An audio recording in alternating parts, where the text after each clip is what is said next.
Olá, eu sou Paulo Freire, estudante de filosofia, escritor e apresentador. E este é o Orgulhoso Cast, um programa sobre literatura, onde tenho o prazer de receber pessoas para falar sobre livros e autores e autoras e temas envolvendo a literatura. Hoje, para conversar comigo sobre O Olho Mais Azul, de Toni Morrison, eu recebo a minha amiga Júlia Coelho. Olá, Júlia, seja bem-vinda. Olá, bom dia, boa tarde, boa noite. Eu sou a Júlia Coelho, como o Paulinho já disse, eu sou graduanda e professora de filosofia e tenho uma pesquisa na área da interseccionalidade com a Angela Davis, né? Pensando em interseccionalidade, utopia, imaginação, cultura, música. E hoje eu estou aqui para discutir, né, com o Paulinho, como ele disse, a Toni Morrison, e a gente falar um pouco mais e ver a amplitude dessa obra, né? Não é imensa, mas é imensa da Toni. Eu começo já, assim, pensando que foi muito importante para mim essa leitura, né? Porque eu não conhecia nada da Toni Morrison, assim. Eu sabia que era uma autora importante, foi prêmio Nobel de Literatura, mas nunca tinha lido nada dela, né? E Júlia já tinha me falado algumas vezes, olha, leia Olho Mais Azul, é um bom livro, não sei o quê. Leia, me recomendou outros livros também, Jazz, você tinha falado de Sula, enfim, algumas obras Sim. que você já leu dela. Então eu queria te perguntar como foi seu primeiro contato com a autora, né? O que obra você leu e que impacto que essas obras dela tiveram assim na tua vida quanto leitura. Sim. O meu contato assim com a Toni Morrison, enquanto uma escritora, foi justamente com O Olho Mais Azul. Foi a primeira obra que eu li dela em 2020, durante a pandemia, né? Que eu comprei e li. Mas eu já tinha ouvido falar da Toni através da Angela Davis, né? A Toni Morrison ela foi responsável por. Basicamente, ela foi responsável pela Angela Davis ter escrito a autobiografia dela, né? Enquanto ela foi editora-chefe de uma revista lá nos Estados Unidos, ela estimulava, né, escritores negros ou a escreverem biografias ou publicarem livros, né, com a temática. Então, é uma autora muito importante na história da literatura, né, afro-estadunidense, acho que da literatura negra como um todo, e que eu fui tendo esse contato com ela, né, por causa da pesquisa, caso da Angela Davis, e aí eu fiquei, não, eu preciso ler a Toni Morrison, né? Não é possível que eu vou existir mais um ano da minha vida sem ler a Toni Morrison. E aí eu comprei esse, O Olho Mais Azul, li. Eu acho que esse livro tá no top 5 de leituras mais difíceis que eu já fiz na minha vida. Eu não sei, eu acho que eu devo ter demorado uns 2 meses para ler esse livro, talvez até mais, porque é um livro muito difícil. Muito difícil de ler, de digerir. Não, eu não consigo, não conseguia lê-lo, né? E um dia, sei lá, ler, não sei, 30 páginas. Uma coisa que às vezes é normal, mas com esse livro assim específico eu não conseguia. Tipo, teve partes que eu fechava assim, tipo, não quero voltar aqui. E até começava outras literaturas e depois voltava. Mas é um livro assim extremamente importante. E a dificuldade dele é justamente dele ser tão real, né? Dele ser tão próximo de nossas realidades e tão visceral, tão forte, né? Mas é um livro incrível, que quando tem a oportunidade de indicar, eu indico ele. Não é o meu favorito dela, mas é, assim, o meu segundo favorito. O meu primeiro é Jazz. Jazz é, para mim, o melhor livro dela que eu já li. Eu só li 3, né? Não é muita coisa.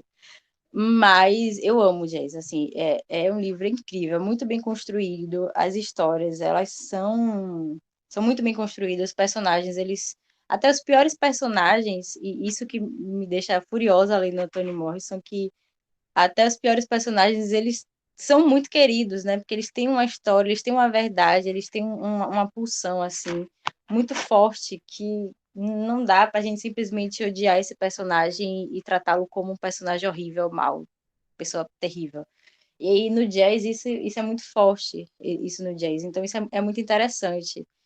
E, assim, é um livro também que tem todas as mazelas, né, que a gente pode encontrar no Olho Mais Azul, mas eu acho de um pouco mais leve. Então, e é um livro que, tipo, ela começa esse livro, tem um prefácio dela, e ela fala sobre o jazz, né, sobre a questão do jazz na cultura afro-americana. Então, o livro é realmente para dar o tom do jazz, e é muito interessante esse livro. Leiam Jazz, Toni Morrison, é ótimo. Pronto. Eu já vou colocar como o meu próximo Toni Morrison para ler, Jazz. E então vamos falar agora do nosso livro aqui hoje em discussão, que é O Olho Mais Azul. No primeiro momento, sobre o que fala esse livro, né? Que história que é contada? Não precisa fazer um resumo, mas dizer basicamente o que você achou, assim, que história foi essa para você, né? O que acontece e como que isso te tocou de algum modo. Sim. Para mim, O Olho Mais Azul é uma história de como o racismo ele afeta a vida de uma criança. A gente vê várias histórias de como o racismo afeta de homens e mulheres adultos, idosos, jovens, e um pouco sobre como ele afeta a vida de uma criança. A criança ela tá lá, a gente cuida da criança, a gente dá comida para a criança, bota a criança na escola, mas é como se o arredor da criança não afetasse ela, como se ela não fosse capaz de perceber esse arredor e ser afetado por esse arredor. Mas aí a Tony, ela traz a Pecola, né? E ela mostra como esse arredor afeta a vida da criança, afeta a vida da criança negra, como o racismo ele vai destruindo aos poucos, de acordo com a intensidade de tudo, a infância de uma criança negra. E isso, para mim, é o mais forte, é a história mais forte desse livro, ao mesmo tempo que eu vejo também, que é uma característica da Toni, que ela traz, né, ela constrói todos os personagens que ela vai citando, tem uma história por trás deles, né? E ela traz essa história, ela apresenta pra gente essa história. E é muito interessante. Mas para mim a principal mesmo assim é a Pecola, é a criança, né, a infância. Tem outras crianças também, ela vai mostrando como é essa dinâmica entre crianças, né? Como os adultos lidam com essas crianças, como adultos negros e brancos lidam com essas crianças negras, né? Retintas de pele clara. E isso é muito interessante. Tem um elemento também que eu acho que foi muito interessante, Júlia, aí dando a minha versão, digamos assim, de um esboço para essa pergunta, que eu acho que fica principalmente mais evidente do meio para o final do livro, que é o seguinte: quando os adultos, sejam eles negros ou brancos, eles têm problemas em sua vida, mas aqui no caso ela usa o exemplo do homem negro para mostrar isso, e isso afeta, né, a maturidade ali quando é da adolescência em diante. Isso afeta aquele sujeito, ou seja, quando os adultos eles têm problemas e não lidam com eles, esses problemas acabam afetando as crianças que estão à sua volta. Eu acho que a personagem do Chole é muito isso, né? É um homem negro que teve um trauma muito forte quando estava passando ali para a adolescência, e ele acaba reverberando isso nas crianças que estão ao redor dele quando ele é um adulto. Eu acho que é um pouco sobre talvez essa preocupação que falte para os adultos, né? De olhar para não repetir aquilo que aconteceu com eles, né? Eu acho que é um pouco a Tony se preocupa muito com as crianças nesse sentido. Eu gostei bastante em como que ela trata essas personagens, né? Não é de um modo moralizante, digamos assim, não é condenando, criando monstros ou até reproduzindo monstros, mas mostrando que a humanidade é complexa e que a gente precisa lidar com problemas e que as crianças também têm problemas, né? Por mais que às vezes pareça, como você falou, que elas estão ali alheias às coisas, na verdade, na vida delas também essas questões tocam elas profundamente, de algum modo, que vão mudar a vida, enfim, como um todo. Sim. Você falou uma coisa muito interessante de que a complexidade da humanidade, né? E eu acho que a Tony ela faz questão de tipo evidenciar isso, né? Que talvez cultural, né, a gente se aproxima muito mais da ideia de ou é bom ou é ruim, ou é assim ou é assado, e tipo, sei lá, fulano faz alguma coisa muito boa e fulano sempre foi bom, se fulano faz uma coisa muito ruim, fulano sempre foi ruim. E quando a Tony ela escreve, ela traz as histórias, né, ela formula os personagens, ela, tipo, ela parte da infância, isso é interessante, acho que a maioria dos personagens dela, ela parte da infância desses personagens até a vida adulta, e ela vai mostrando como o tratamento que esses personagens receberam, as questões que eles vivenciaram na vida, no dia a dia, moldaram o adulto que eles são, né? Então, tanto o Charlie como a Molly são adultos que viveram ainda resquícios da escravização e então a vida deles é perpassada, né, pelo racismo, pelo sexismo, pelo classismo, pelo nacionalismo, né? Então são questões que moldaram a existência deles e que não dá para a gente olhar tanto para nenhum dos dois e dizer que o final deles já estava prescrito, porque o final deles ele foi construído ao longo da vida, né? O jeito que como eles se comportam enquanto adultos, foi algo que foi moldado durante a vida deles e que, de fato, você diz bem, são traumas que não foram tratados, né? Eles não tiveram nem a oportunidade de tratar e também nem o fazer, né? O tratar. E isso mostra também o que a Tony constrói muito interessante, como certos traumas mentais, né, psicológicos, modam a nossa vida, né, modam a subjetividade da pessoa e como o comportamento social, né, das próprias pessoas.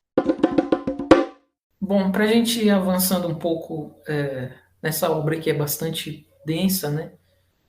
Eu queria trazer aqui logo um dos primeiros trechos que a gente selecionou para ler aqui, que está na página 21, e aí depois a gente discute sobre ele. Diz assim: a ameaça de ficar na rua surgia com frequência naquela época. Com ela, cerceava-se toda possibilidade de excesso. Se alguém comia demais, podia acabar na rua. Se alguém usava carvão demais, podia acabar na rua. As pessoas podiam ficar na rua por causa de jogo ou de bebida. Às vezes, uma mãe punha um filho na rua e, quando isso acontecia, era para o filho que se dirigia toda a solidariedade, independentemente do que tivesse feito. Ele estava na rua e por obra de sua própria família. Ser posto na rua pelo proprietário da casa era uma coisa, uma infelicidade, mas um aspecto da vida sobre o qual não se tinha controle, visto que não se podia controlar a própria renda. Mas ser descuidado o suficiente para ser posto na rua, ou ser cruel a ponto de pôr um parente na rua, isso era um crime. É interessante nesse trecho como que a narradora, que é também uma personagem, ela vai apontando, ela já indica algumas coisas que acontecerão mais na frente, né? Que a gente vai ter um mergulho sobre o que, que aconteceu na infância de uma personagem, né? Na busca dela pelo pai, que abandonou, enfim. E a gente vai acabar meio que nesse deserto, né? Da personagem buscando pelo pai lá no, do meio para o final e não encontrando o que se esperava. E aqui a gente já vê um preâmbulo disso nessas relações sociais de, enfim, de como as pessoas veem certas situações, como essa questão de colocar um filho na rua, e como que elas agem de modo diferente a depender da situação. Ou seja, se uma pessoa foi colocada na rua por não ter renda suficiente para pagar o aluguel, é diferente de uma pessoa que foi expulsa de casa. Então, o tratamento com ela vai ser diferente. Eu acho que é interessante como que que a personagem ela vai observando e colocando o leitor, ou seja, a Toni Morrison usa esse artifício da personagem mostrando o modo, o meio de vida que acontece ali, para que a gente adentre na história, a gente se sinta ali como, seja como uma pessoa que viu alguém sendo colocado na rua, ou seja, desse outro lado, da pessoa que está sendo colocado na rua, bem. Eu acho bem interessante como ela vai nos colocando dentro da história. E ela já me pegou desde aqui, né? Desde antes, talvez, quando ela traz algumas reflexões filosóficas e uso de conceitos, digamos assim.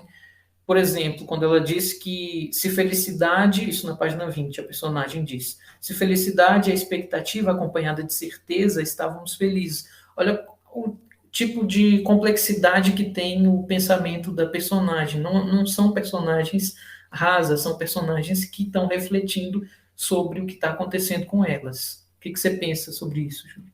Algumas coisas. A primeira é que essa personagem é uma criança, né? É uma criança adolescente, e isso é importante ressaltar. Como que a criança ela é importante nesse livro platônico. Outra coisa é que esse aspecto da casa e da moradia é também algo muito importante nesse livro, né? Que a gente vê o tempo todo uma referência a essa importância de ter um teto. E eu acredito que seja uma importância que vem de uma comunidade, né? Vem de um povo que, quando é escravizado e trazido, né? Forçosamente para as Américas, não tem uma casa, não tem um teto, não tem um lar. Então, a, aos poucos, né, por meio de muita luta, se constrói-se essa possibilidade de ter um teto, de ter um lar.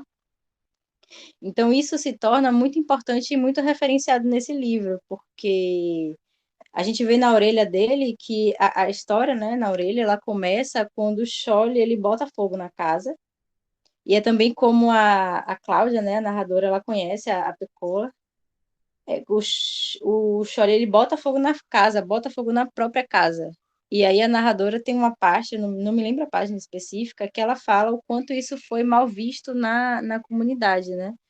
Tipo, uma pessoa, depois de tanto esforço, depois de tanta conquista, depois de tanta luta, bota fogo na própria casa. Que tipo de pessoa é essa que botaria fogo na própria casa? E aí eu acho que isso se assimila muito com essa passagem, Paulinho, porque tem a questão do, tipo assim, ela fala, né, a diferença de ser posto para fora e ser posto na rua. E tem a diferença de botar fogo na própria casa e com isso você ficar na rua, que isso é ainda mais absurdo, né? E, tipo, diante de tudo, é uma verdadeira atrocidade. E isso é muito retratado no livro, né? Fica muito forte, fica muito evidente essa necessidade do teto. Você quer ler o próximo trecho? A página 52. Eu não sei se você tinha pensado nesse mesmo trecho, mas eu vou ler desde o início que eu tinha pensado, assim. Em algum ponto, entre a retina e o objeto, entre a visão e a vista, os olhos recuam, hesitam, pairam. Em algum ponto fixo no tempo e no espaço, ele sente que não precisa desperdiçar o esforço de olhar. Não há ver, porque, para ele, não há nada a ver.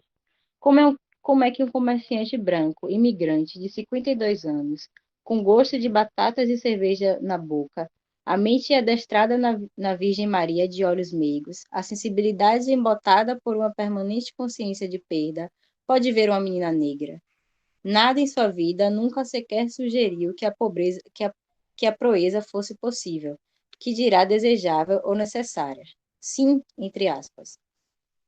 Ela ergue os olhos para ele e enxerga o vácuo onde deveria haver curiosidade. E algo mais, a total ausência de reconhecimento humano, a vitrificada separação. Não sabe o que manter um olhar dele suspenso. Talvez o fato de ser adulto ou homem e ela uma menina. Mas ela já viu interesse, nojo, até raiva em olhos de homens adultos. Ainda assim, esse vácuo não é novidade para ela. Tem gume. Em algum ponto na pálpebra inferior estará a aversão. Ela a tem visto à espreita nos olhos de todos os brancos. Deve ser por ela a aversão, pela sua negritude. Tudo nela é fluidez e expectativa, mas sua negritude é estática e medonha. E é a negritude que explica, que cria o vácuo afiado pela aversão em olhos de brancos.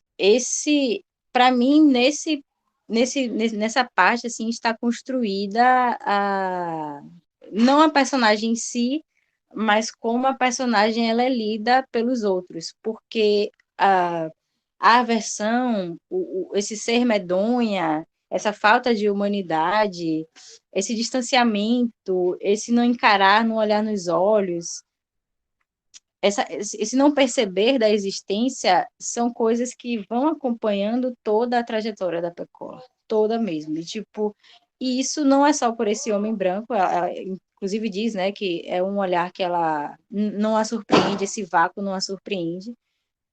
Amigos, crianças da escola, os pais, né, outros adultos a veem dessa mesma forma, por ela ser supostamente feia demais, né? E a feiura dela está associada pelas pessoas por causa da sua negritude. Ela é, acho que a Tony usa até, né, o termo, que ela é negra demais para ser considerada bonita por essas pessoas. Então, a gente vê o racismo imbricado, né, nesse trecho. Você tem alguma coisa a mais para comentar, Paulinho?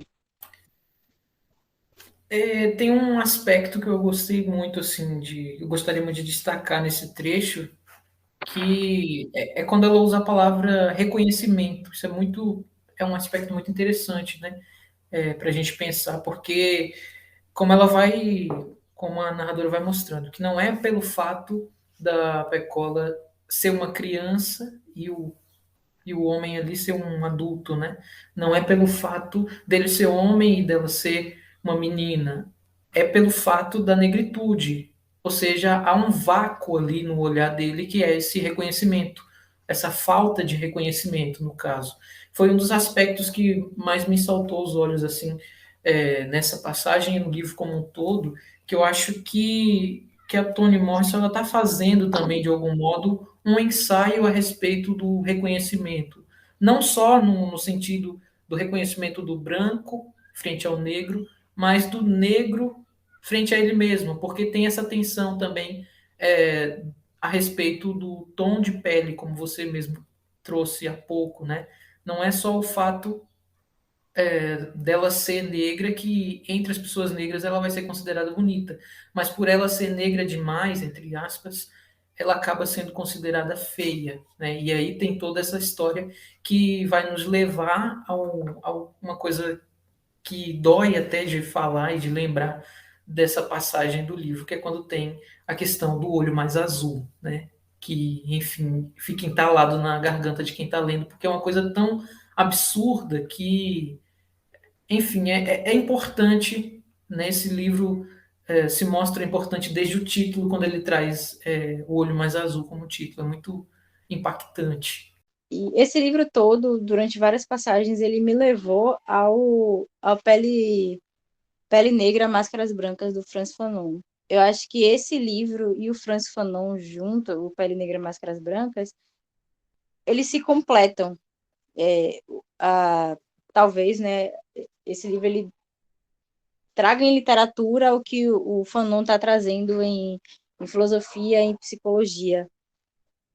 E é muito forte isso, porque o Fanon ele vai estar falando de como o racismo ele destrói a, a psique do negro, né? Ele destrói o negro ele não só ele não é reconhecido como um ser humano, mas chega um ponto em que ele mesmo não se reconhece como um ser humano. E ele só vai se reconhecer como um ser humano quando ele veste essas máscaras brancas, né? Quanto mais ele se comporta como um branco, estar ao lado de um branco e etc., assim que ele vai se sentindo humano. E é o que acontece com a Pecola, né? Ela, adiantando, né? O olho mais azul, o olho azul é a humanidade dela, é a beleza nela, né? Só quando eu não lembro exatamente, mas é a partir de um contato que ela tem com alguma criança, né, que era considerada super, hiper, mega linda, tinha esse olho azul e a partir desse contato ela deseja ter esses olhos azuis para ser considerada bonita, para se sentir bonita. E é também essa violência, né, que faz com que a Pecô, em certo ponto da história, ela já não esteja mais entre nós. E esse é o adoecimento psíquico que o Fanon vai estar trazendo em Pele Negra, Máscaras Brancas. E eu fiquei assim, meu Deus do céu, como esses livros, eles se intercalam, eles, infelizmente, tristemente, né? E não é essa não é a única história que vai estar se intercalando, né? Mas que é muito forte. E, para mim, isso marca muito no livro. Tem até uma passagem que eu acho que se enquadraria nessa questão da beleza. E eu queria ler, ela está na página 123, Paulinho. Eu vou ler aqui. Assim, tranquilizada, Pauline parou de fazer faxina e voltou a sua coisa da casa. Mas a solidão naqueles dois aposentos não tinha desaparecido. Quando o sol de inverno batia na tinta verde que a descascava das cadeiras da cozinha, quando os jarretes defumados cozinhavam na panela, quando tudo que se ouvia era o caminhão entregando móveis embaixo, ela pensava na sua terra.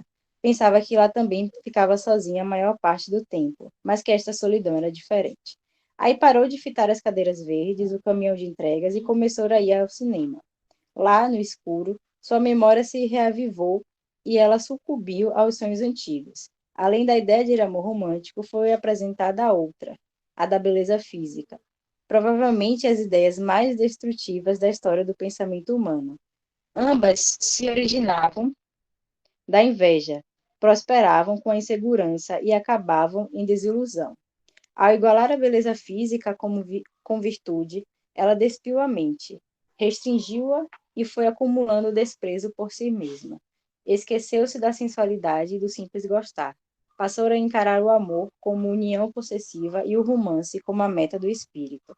Para ela, isso era uma fonte inesgotável de onde ela extrairia as emoções mais destrutivas, enganar o amante e tentar aprisionar o amado, refreando a liberdade de todas as maneiras.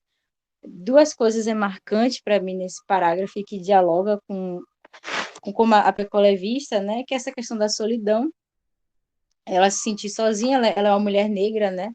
É, já ela acaba de descobrir que está grávida, né? Da Pecola, ela tá num casamento mega destrutivo com o Chole, e aí ela se vê sozinha, que infelizmente também é comum, né? Na trajetória de várias mulheres negras. E tem esse bônus da ideia de beleza, e como a Toni, ela incrivelmente traz a beleza como destrutiva. E porque não é a beleza, né? Não, acho que não é a beleza em si, mas é esse padrão de beleza que é visto nos cinemas, que vai ser sempre o padrão da mulher branca, né? Cabelos lindos, corpo lindo, etc e tal, desse amor romântico mega destrutivo. E quando a mãe da Pecola tem contato com esse tipo de beleza, isso vai corroendo ela, porque ela não se vê nessa beleza que está sendo apresentada. E aí tem até uma passagem, né, que os dentes dela vão caindo e tal, ela vai se sentindo mais e mais feia, e essa falta de beleza vai se somando à solidão, e como tudo isso é muito destrutivo para a mente da pessoa, né? Principalmente das mulheres, das pessoas negras. Eu estava esperando a oportunidade de fazer esse diálogo, né? E você introduziu a palavra-chave, digamos assim, que foi cinema. Quando você falou lá atrás da relação da obra, dessa obra da Toni Morrison com a obra do François Fanon, isso me remeteu também ao que, claro, aqui a gente está falando na literatura e na filosofia, psicanálise, e também eu acho que é uma abertura para o cinema, que eu vejo muito isso na obra do Jordan Peele, que foi o diretor e roteirista do Corra, que é um filme sensacional, né, de terror. E mais recentemente ele produziu, né, ele dirigiu outro filme que eu acho que toca também em temáticas semelhantes dentro do nicho do terror e do horror, que é o Nós, que já começa desde do título muito curioso, né, que é o Us, o S, que também remete a United States, né, os Estados Unidos, que já fica desde o começo esse signo, que é os Estados Unidos, e a gente vai ver essa relação que ele vai traçar dentro do filme, dentro do nicho de horror. Ele vai retratar uma família negra que está passando férias, digamos assim, numa casa mais afastada da cidade, assim, perto da praia. E aí aquela mulher, aquela mãe, ela vai relembrar traumas que ela passou na infância, um dia que ela se perdeu e ela foi parar num lugar onde isso já está desde trailer do filme, então não é spoiler nenhum, digamos assim, em que ela deparou com uma menina com aparência física igualzinha à dela. E aí a gente vai descobrir ao longo do filme que tem duas instâncias, né? Tem aquelas pessoas que estão na superfície vivendo sua vida, normalmente tem aqueles acorrentados, ou seja, pessoas que são semelhantes, são sombras que estão presas àquelas e que são obrigadas a fazer tudo que elas fazem, só que sem os recursos que elas têm.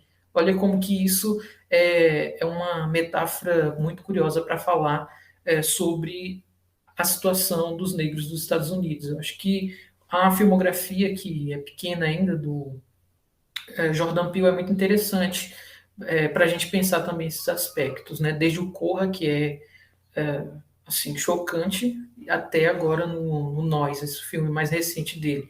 Já estou ansioso para o filme que ele vai lançar esse ano, tá previsto para lançar um novo filme, que até então só tem o título em inglês, que é Nope, que deve estrear aí para junho, julho, mais ou menos. Eu acho interessante de como autores, escritores, né, tanto acadêmicos quanto de romances, musicistas, cineastas, atores negros, eles constroem, né, eles e elas constroem um mundo de possibilidades para a comunidade negra, né, para as pessoas negras, para a gente.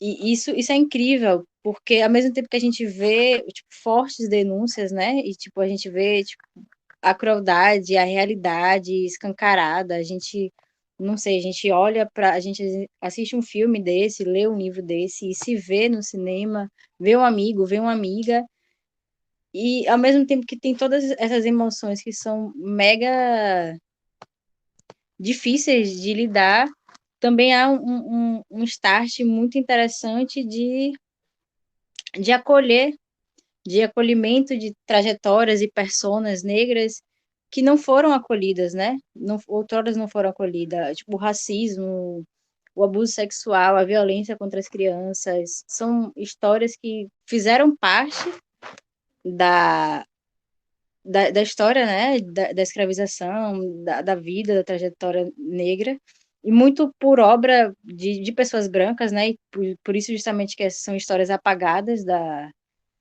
gente não, pouco vê e que traz para o cinema e traz também os corpos negros, né, como agentes de suas próprias vidas, como né? Então é um processo de estar humanizando e estar denunciando ao mesmo tempo todas essas complexidades que perpassam a vida, né, de uma pessoa negra, um corpo negro no mundo. Isso é muito interessante, a gente realmente vê um movimento disso acontecendo, né? A gente, enfim, vê em músicas tipo, antigácias como a work songs, os blues, a gente vê em músicas mais contemporâneas agora, o funk, pop. Então, no cinema também, eu não sei, eu não entendo muito de cinema, então não sei se é tão recente assim, mas pelo menos que eu vejo assim, sendo mais recente, na música talvez seja mais antigo, na literatura também. E isso é muito interessante de se ver e como que se conecta, né?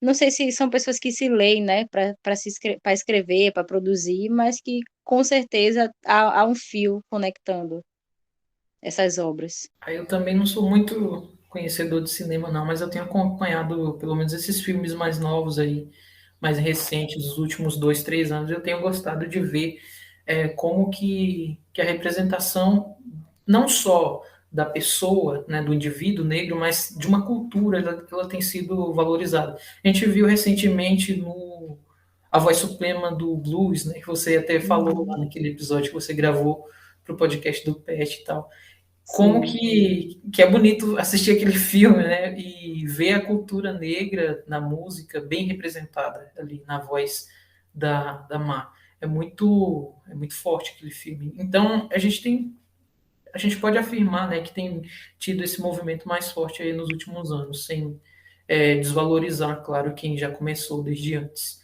Eu queria te perguntar se você tem agora mais algum trecho para ler ou se a gente pode ir encaminhando para o final. Se tiver, dá tempo ainda, fique tranquilo. Eu tenho um trecho, mas seria um trecho final, assim. que é o da página 175, que acho que é o momento mais. Não, acho que não é o momento mais, mas é o momento, porque é difícil dizer qual é o pior, o mais difícil do livro, mas que é um dos momentos mais difíceis, assim, que a Pecola, ela fala, né? Ela fala para um cara lá que dizia que tinha um contato especial com Deus e realizava milagres. E aí ela procura esse rapaz, né, que é o maior lorota, e diz assim para ele, eu quero que ela fala dos olhos dela, né? Ele pergunta o que é que tem os olhos e ela fala assim, eu quero que sejam azuis. E aí tem um momento da narração, né, que diz que ele franziu os lábios e tocou com a língua uma obturação de ouro. Aquele era o pedido mais fantástico e, ao mesmo tempo, mais lógico que já lhe tinham feito. Ali estava uma menina feia pedindo beleza. Uma onda de amor e compreensão o invadiu, logo substituída por raiva.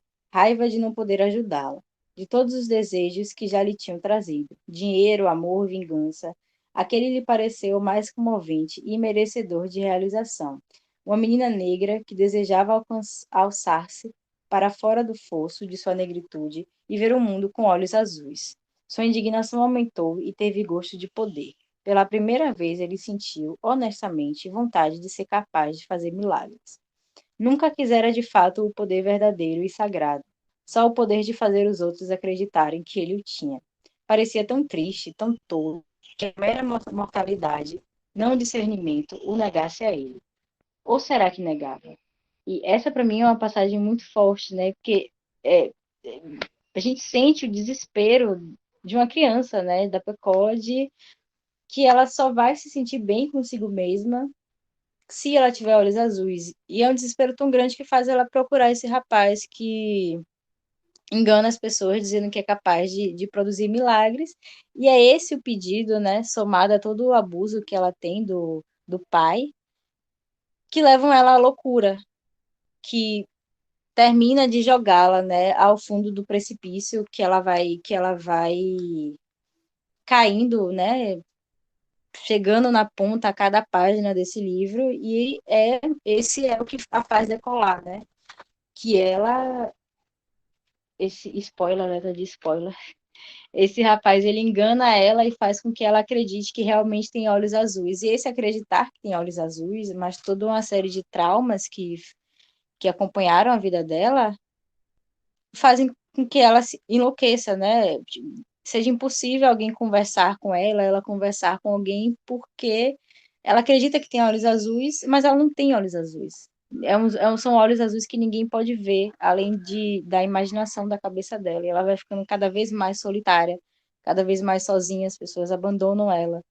A mãe dela já não tinha condições de cuidar dela, né? A história da mãe dela é muito forte também, porque ela passa basicamente todas as horas do dia trabalhando para uma família branca, né? Sendo uma mãe de uma criança branca, e os filhos dela não sobram tempo para que ela seja a mãe dos próprios filhos, né? E as crianças ficam cada vez mais solitárias. Então a Pecola ela fica sozinha e vai enlouquecendo, né? Vai falando só, vai falando com as vozes da cabeça dela, com esse olho azul dela, né? Esse olho azul ele passa a ser o melhor amigo dela e esse olho não existe. Isso é extremamente triste, assim, muito triste. E dá pra gente sentir a tristeza, porque a Cláudia é uma narradora que ela era amiga da Pecola. Então ela narra, né, a sua própria amiga nessa situação. Então a gente sente a tristeza da Cláudia, a gente sente a tristeza da Pecola, a gente tem a nossa tristeza em ver essa história. Muito, muito pesada essa parte. Excelente, Júlia. Você selecionou uma passagem muito marcante também, né? Porque depois disso a gente vai vendo como é triste, né? Onde essa menina vai parar depois disso tudo.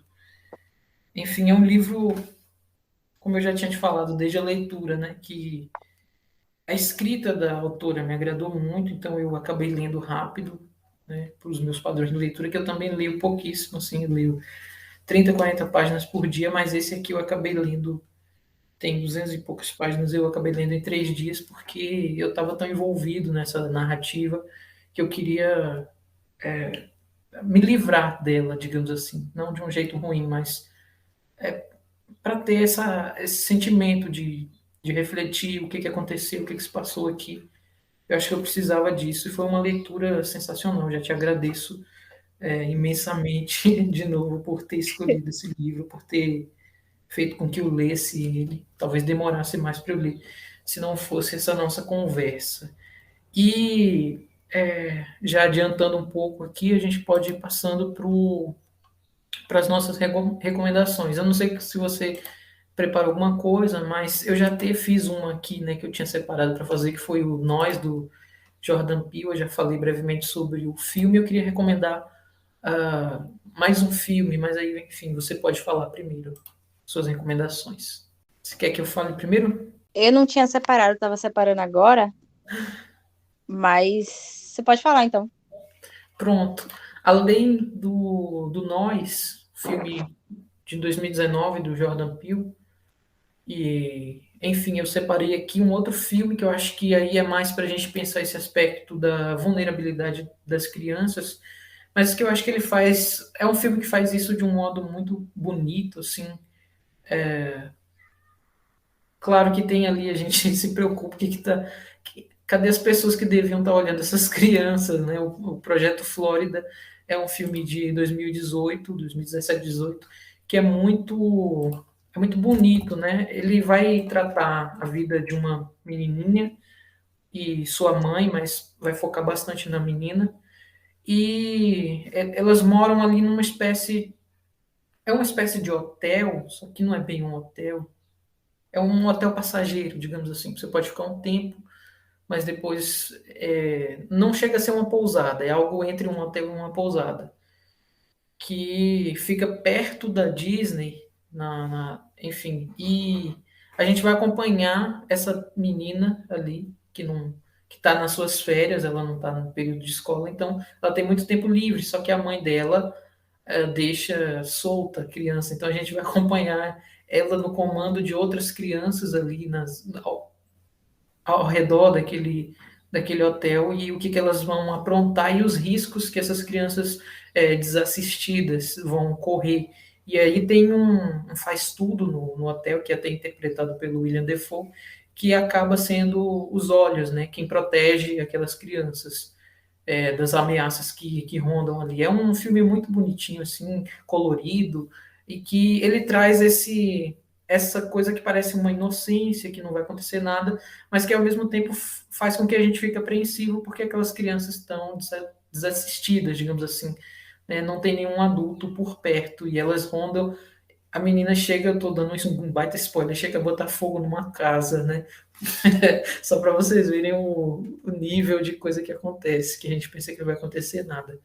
Então é um filme que eu recomendo para ver esse aspecto da criança. Outra coisa que eu queria recomendar é uma série da Netflix chamada Master of None. Na primeira temporada, a gente vai acompanhar a vida de um ator indiano que mora nos Estados Unidos. Ele cresceu nos Estados Unidos, né? Os pais foram para lá quando ele era criança e ele acabou crescendo. Ele é um indiano, ele tem consciência disso, só que, ao mesmo tempo, pelo contexto que ele cresceu, ele acaba se tornando muito americanizado, digamos assim. E ele vai lidar com as frustrações de concorrer a papéis que são sempre os mesmos, né? Por ele ser um ator indiano, acabam colocando um estigma nele e ele vai fazer sempre os mesmos papéis. E, enfim, ele vai lidar com um dilema de desemprego, enfim, alguns problemas que decorrem com ele. Só que aí a série vai ficando mais interessante da segunda temporada para frente. Eu diria que na segunda já tem um estudo de personagem estabelecido, então a gente vai acompanhar ele no auge, digamos assim, quando ele consegue a fama, o que, que vai acontecer com esse ator. E dentro dessa primeira e segunda temporada, a gente já tem algumas personagens secundárias que aparecem. É o caso de uma delas que vai tomar a terceira temporada. A terceira temporada toda se chama Momentos e é focada na vida de uma personagem secundária que era amiga desse ator, né? E aí ela é uma mulher lésbica, escritora e negra dos Estados Unidos, que está lidando com o dilema de, ao mesmo tempo, trabalhar numa coisa muito burocrática, digamos assim, e ter o lado artístico dela, enquanto escritora, que ela publicou um livro que fez sucesso e tal. E ao mesmo tempo que está acontecendo isso tudo, ela acaba se casando e tem que lidar com o fato de que a esposa dela quer ter filha ou filho e ela não quer ter filhos. Então, a gente vai acompanhar um outro estudo de personagem que é uma derivada da primeira temporada do Master of None, que eu achei sensacional. Para mim, poderia ter só a terceira temporada e já seria perfeito. Eu disse isso tudo para chegar na terceira temporada, que é o que eu recomendo de fato, que eu acho sensacional. E uma última recomendação que eu queria trazer, aí é da música, é o álbum No Dia dos Nossos, do Coruja BC1, é de 2017. E aí eu destaco duas músicas, o NDDN, que é a abreviação, né, de No Dia dos Nossos, que é uma música sensacional, mas também eu queria recomendar uma outra música que é Django, que o próprio título acho que já traz muita coisa para a memória de quem acompanha a cultura, digamos assim. É um rapper brasileiro muito bom. E, enfim, ele tem esse álbum que o título acho que já mostra muita coisa, né? Ele tem frases nas letras dele que eu acho sensacionais, né? Tipo, ele diz: hoje é de ouro, então eu faço questão de mostrar a nossa corrente, né? Para mostrar que antes os nossos antepassados, os escravizados, eles foram acorrentados e humilhados, e hoje você vê um rapper, por exemplo, que o rap tem muito essa coisa da ostentação, poder ostentar uma corrente de ouro, né, para mostrar que olha onde a gente chegou, tá vendo? A gente não é isso, né, nessa caixinha que colocaram a gente no passado. Então, o título, no próprio título do álbum, eu acho que é muito forte por isso, né? No Dia dos Nossos, que é meio que dizendo nosso tempo é agora e a gente chegou em algum lugar. A gente não vai aceitar retrocessos. Eu acho que é um grande manifesto, até político nesse sentido, né? De mostrar que a gente não vai aceitar retrocessos. E ele vem, né, em 2017, olha que ano que esse álbum veio, né? Nos prelúdios de 2018, digamos assim. Ele vem num momento muito importante da cultura nacional. Então, eu acho que é um álbum de relevância cultural, né, no nosso contexto. Júlia, então, faça aí suas recomendações. Eu vou recomendar três livros. A última recomendação não é bem um livro, é mais um capítulo de um livro. Pode ser um artigo, digamos assim. Eu vou recomendar primeiro Eu Sei Porque o Pássaro Canta na Gaiola, da Maya Angelou. Ele é autobiográfico também, mas ele é em forma de literatura, né? De romance. E é muito interessante porque conta a vida da Maia, desde pequena, né? Desde criança até. Eu acho que até ela tem uns 15 anos, uns 16 anos. Então tá nessa faixa, né? Na mesma faixa da Pecó. E a gente vê como é similar, né? Essas realidades. A Maia, né? Não é bem Maia o nome que ela utiliza da menina, mas acho que é Maia mesmo, não lembro. Mas enfim, a personagem da Maia, ela também era vista como uma criança feia, a mais feia de todas. Ela também se sentia feia. Ela também sofre abuso, né? E, enfim, a vida dela é também perpassada pelo racismo, pelo classismo, sexismo. Então, é um livro muito interessante para ver e para entender, né, como que o racismo, como que a sociedade capitalista, a branquitude, ela afetou a vida das crianças, né, das crianças negras. Muito, muito interessante esse livro. Muito difícil também de ler, difícil, muito difícil. E também vou indicar também Olhos d'Água, da Conceição Evaristo, que é uma série de contos e que nesses contos a gente também vai ter essa visão interseccional, né, de idade, de raça, de classe, de gênero. E é muito interessante que a gente vê vários personagens, a gente vê várias histórias e como essas histórias elas são atravessadas, né, por certas opressões, também, mas também por desejos, por vontades, né? Não só de opressões se faz a trajetória do corpo negro, mas que também está aqui e que é importante a gente denunciar e dizer, e falar também além disso. E, por fim, eu vou indicar um capítulo, especialmente, acho que, não sei se acha na internet, mas talvez se ache, talvez para quem queira entender mais essa relação de como as crianças são afetadas, né, pelo projeto racista, capitalista.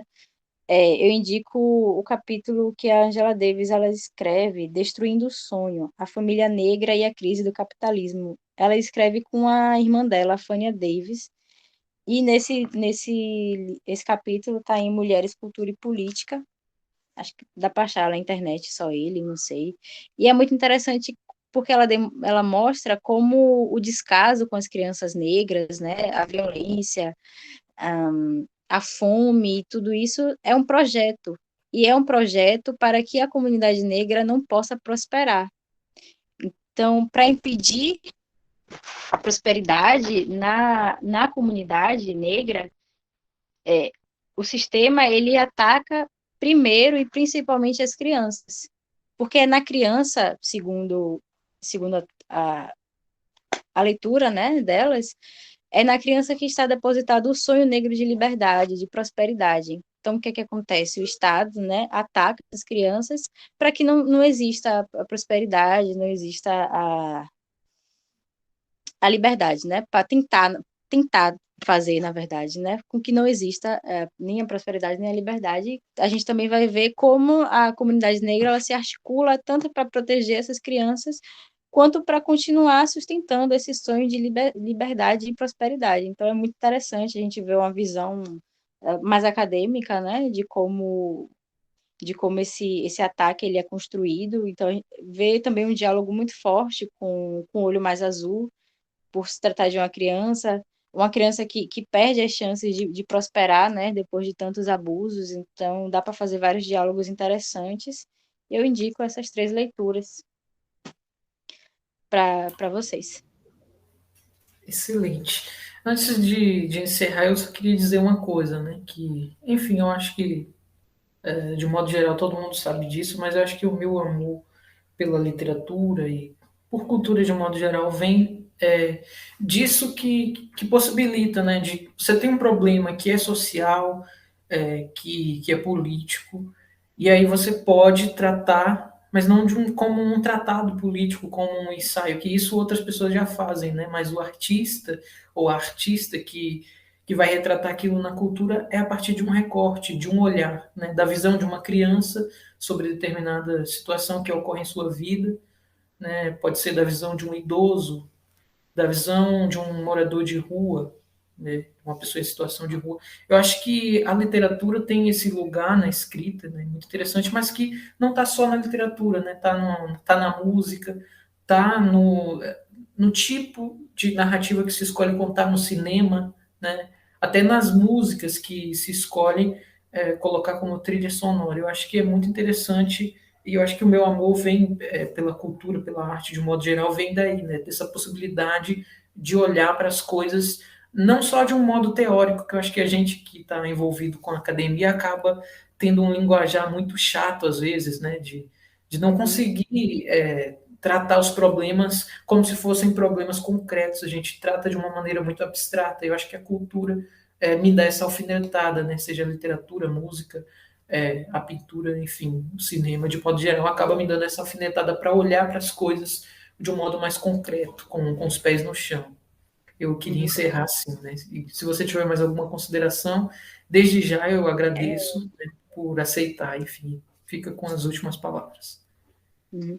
Só um comentário adendo, assim, que você estava falando, dessa importância da cultura, a gente pensar em como que povos racialmente oprimidos, né, não tinham acesso à educação em certos espaços, principalmente no espaço do opressor.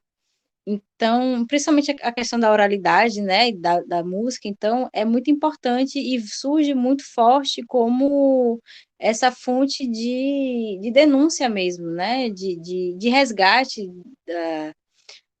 dos costumes, né, que foram negados, que foram apagados, e é realmente um espaço muito importante, um espaço que a gente tem que estar dialogando, né, não só de tratados, ensaios, como você falou, se faz conhecimento. E talvez nem muito conhecimento a gente se faz só, né? Não dá para fazer sozinho, não dá para ler simplesmente um livro de filosofia, sociologia, um dicionário, seja lá o quê, e achar que apenas aqui a gente vai poder fazer uma leitura da sociedade, entender a sociedade, entender a subjetividade da pessoa. Não, a literatura, o cinema, a música são fontes assim incríveis de conhecimento e da gente poder ver até de um jeito mais visceral, mais real, mais próximo, né? Como certas coisas estão articuladas. Então, eu compartilho desse pensamento, desse seu pensamento, Paulinho. E massa você ter trazido aqui. E agradeço também, velho, pelo convite, né? A gente gravando aqui mais um podcast juntos, como ex-petianes agora, né? Eu agradeço pelo convite. Gostei muito da proposta, né? Tipo, você se desafia, né? Você fala, me dá aí um livro que eu vou ler e a gente vai discutir esse livro. É uma proposta muito interessante, gostei muito, gostei de fazer essa gravação, saber também, né, a sua leitura do livro e tal, e poder falar mais, né, sobre esse livro e torcer para que a Toni Morrison seja mais lida, outras autoras negras, né, seja mais lidos, autores negros também, não só de fora, mas do Brasil também possam lê-los, possamos lê-los, né, com mais vontade.